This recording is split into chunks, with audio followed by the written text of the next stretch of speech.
qophiin keenya kan irra jiru isinis immoo qophiin ayyaana maal fakkaata kan jiru.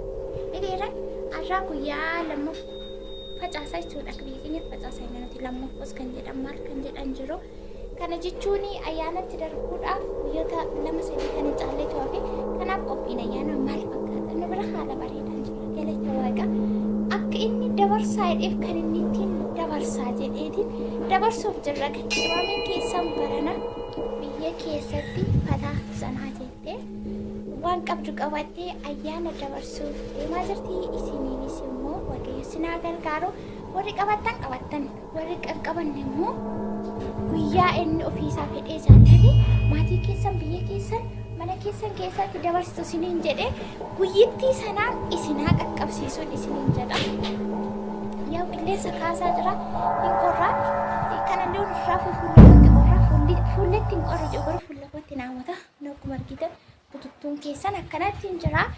Amma kana minxaafiyyoo kan zuuliyaa miicuu fi na waliin tura. Nagaan isiniif haa ta'u. Nagaan dagannee sanatu dursuu qaba ture. Jirtu jira nuti galata waaqaa. Bakka jiraattanii bakka nagaa taatanii jecha yaada keessan asaaba saayitii keessan isa babbareedaa isa qaqqaalii gaggaarii sana haga xumuraatti na waliin tura. Gochuun dagatiina sabiskiraayib gochuutiin gara mana keenyaatti dabalamaa isin jaallannaa isin kabajnaa isin simannaa let's go gara hojiitti. Kunuti egaa akkuma argitanii qophiin koo minxaafii miicuudhaa fi bakka kanatti minxaafii yeroo isin jedhu isa furdaa sana miti. Akka mana madaamii keessaa otoo hin taane jibbaa wanti jedhamu tokko jira. Kanaan duras immoo isinitti himeen ture. Annaa minxaafiin suni yeroo sana 5,500 jechuudha inni guddaan. Amma garuu 3,000 nuun argamu tokkoon isaa jechuudha. Kunoo isa kanadha. Hin salphata. Warri beektan beektu warri hin beekne immoo hin salphata. Baay'ee salphata. Hin ho'a bakka mana keessa. Yeroo irra deemanii maal ta'e diizaayinii minxaafii qaba garuu keessa isaas foonjiidha irra keessa waan ta'een naa ta'eera. Innaa hin ho'a lafa yeroo afanii jechuudha. Miicuun isaas nama dheeboo bu'uun isaas nama dheeboo kaan irra rafaa kaan hin afataa kan maal godhaa bakka akkasittiin namni kamuu akkuma qimeessaa akkuma humna isaatti biteetu itti fayyadamaa jechuudha. Innaa mana keenya kanallee kan akka kanaa sadiitu jira. Kun lamaan kan saalooniiti. Tokko kan saaloonii tokko immoo bakka teebiliin nyaataa jiru achi jira jechuudha. Achi taa'a. Isa miicuufiin achumarraan immoo mastaayitii kan barreessu immoo miicuufi karoorri koo isin immoo haqee xumuraatti na waliin turaati. Waan jettan jedha waan yaadattan isoo jiraate ayyaana irratti jechuudha.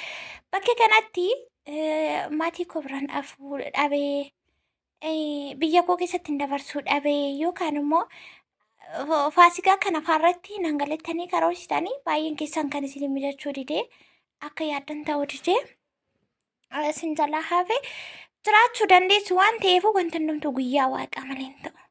Hunduma isaaf inni guyyaa qaba jechuudha. Karoora qaba. Kanaafuu hin gaddiina. Miira garaagaraa keessa galuu hin qabdanii of amansiisuun gaariidha. Bakka bakkuma jiraatanii fi haaluma jiran keessatti of amansiisuun gaariidha. Inni guddaan fayyaa nagaa ta'anii guyyaa sana ga'uudha. Innaa gaa'is akkuma argitanii amma kana miicuu jalqabeetiin jira largootiin Asteer hojii bira qabatteetti. Ani immoo kana qabadheen jira jechuudha. Guyyaanis immoo jiru borgabaadha. Kamisa mulloo feeluudha. Jimaanni akkasii qidaamin akkasii hagi sanbataatti hagi torbii isaattis biizii ta'uun keenya ittuma fufa jechuudha. Yeroo mulluu affeeltu sana nutti agarsiisii hojjedheen beekuu kan jettan illee jirtu. Mulluu maal jedhama? Mulluu golfaa gulbaanii akkas jedhama. As biyya kanatti akka biyya keenyaatti miti yaa akkuma safaraa akkuma biyyaatti garaagarummaa qaba waan ta'eef nuti kan biyya keenya beeknaa kan asii hin beeknu as kun shawwaa jedhama mitiire natti fakkaata. Idduutti immoo fataa zanaa jechaan jira. Jibbaasiin kun ishee xinnoodha. Baay'ee tokko sagalee isheen qawwatte jechuudha. Isheetinaan fataa zanaa jechaa jira takka takka immoo of gammachiisuun akkasitti maal jechuun waanuma jirudha. Galata waaqaa waggaa kana iddoo biraadha. Barri 2017 bakka biraa kuma lamaa kudha saddeet immoo kun hoddomanii nu kaa'ee owaachaa jirra. Kuma lamaa kudha sagalee akkasuma jedheetu itti fufaa jechuudha.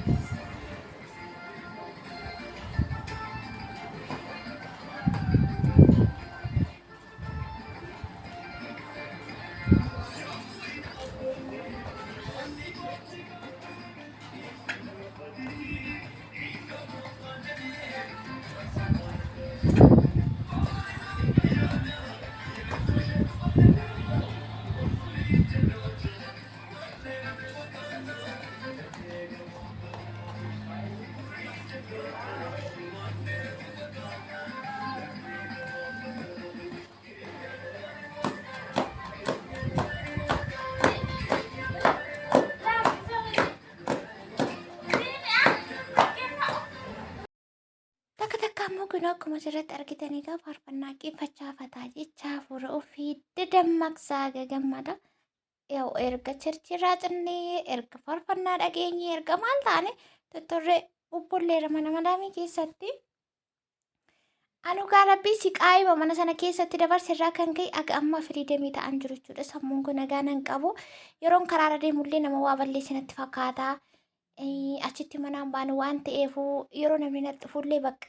Siqiq na godha haga ammaa boqodhee hin jiru jechuudha. Kun maalirraa ka'e yoo jettan siqaayii mana namaa keessa faarfannaan dhaggeeffannu isa ijoolleen gadi ba'anii eeyyama fudhatanii jarchii deemanii eessa deeman bakka waggaa hamma kenna guutu barandaa gad darbeen beekuun siniin jedhee dhugaan jettanii garuu mana qofaa miti kun hundumaa fi isa beekutu beeka yeroo achii ba'an immoo bakka sammuu ofii hubansiisan achi keessaan bahee irreessan jira jedhanii of yaadachuun nama rakkisa.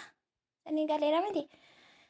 Innaa akkasiidha waan hundumaaf waaqayyo guyyaa qabaa warra achi jirtanii fi abshiruu jechuun barbaada. Yeroo hundumaa isa kanadha hawwiin koo. Amma kunoo minxaafii kosmiicee gara xumuraati. Qophiin kanatti aanee jiru immoo yoo jiraate isiniif dhufaa jechuudha. Isin jaallattan viidiyoo laayikii sheerii gochuun irraanfatiin akkasumallee maatii ta'a.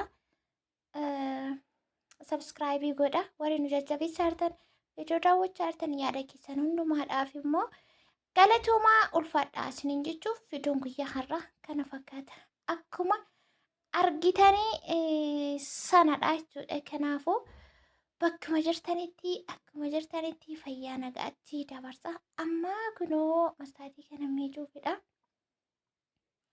Yeroon hin jirtu waan ta'eefu haga deebinee dhufnutti isinis nagaa ta'annus akkasii baay'ee.